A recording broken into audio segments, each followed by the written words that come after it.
your job as a breacher. Yeah. And the reason I want to cover that a little bit more extensively is because the amount of explosions that you've initiated, Mm-hmm.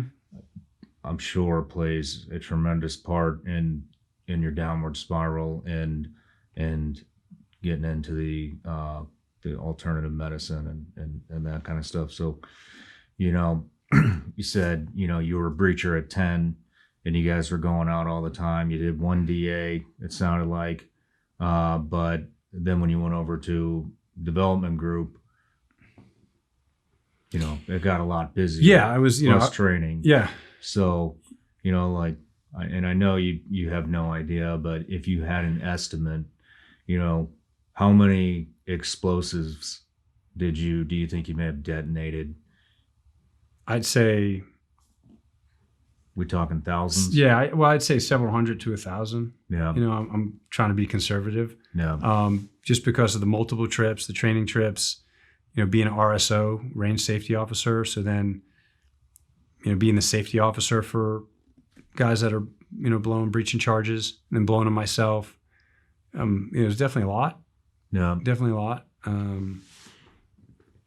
Because we're learning, right? Subconcussive blows are actually worse than concussions, full-on concussions. So, I think we've all had a lot of those.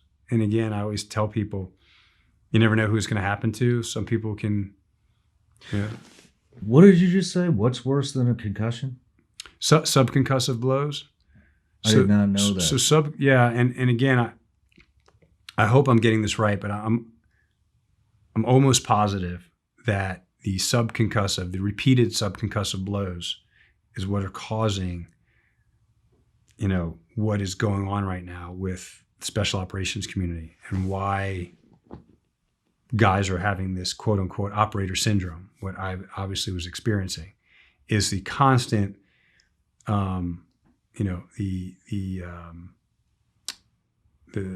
charge goes off, blast wave goes through you, charge goes off, blast wave goes through you, minor subconcussive blows, maybe you're not fully knocked out, but your bell is wrong, or you eat that charge, or you feel it. Just like in football, when you get your bell rung, that's an impact.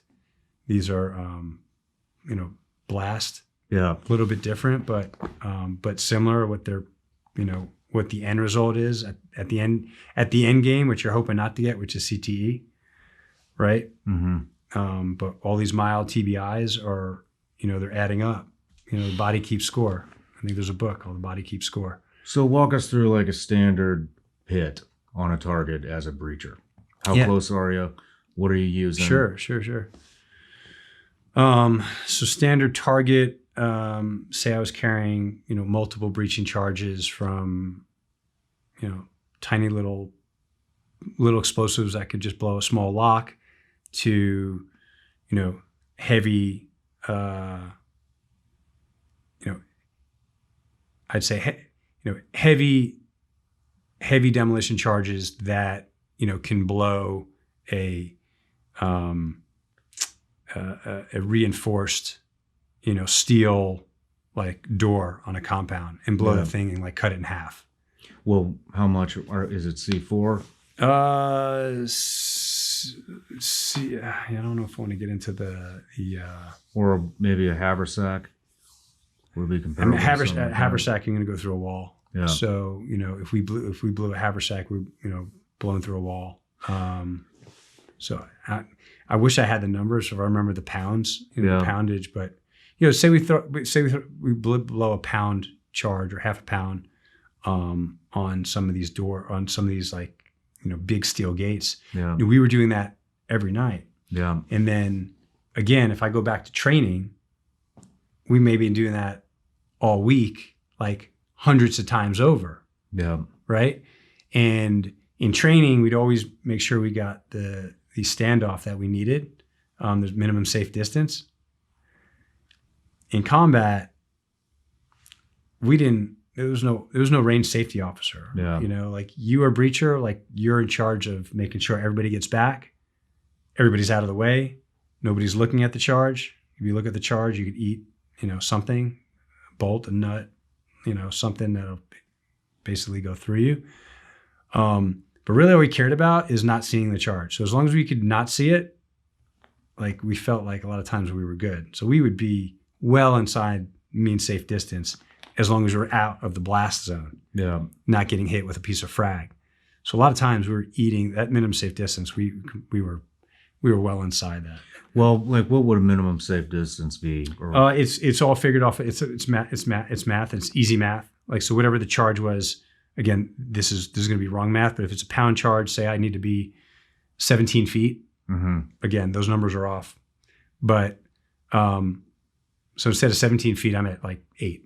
Yeah. Right. But there's a reason for that minimum safe distance, because there was, really smart guys, engineers years ago that calculated all this and said, by the way, if you're in this distance, like you're probably gonna have brain damage. Yeah. Right. So we won't quote you on the minimum safe distance. Yeah, I don't know the numbers. Like I said, I've been out of the game for a while, but yeah, we knew them at the time. I knew them at the time, of course, and you could just see what your standoff is.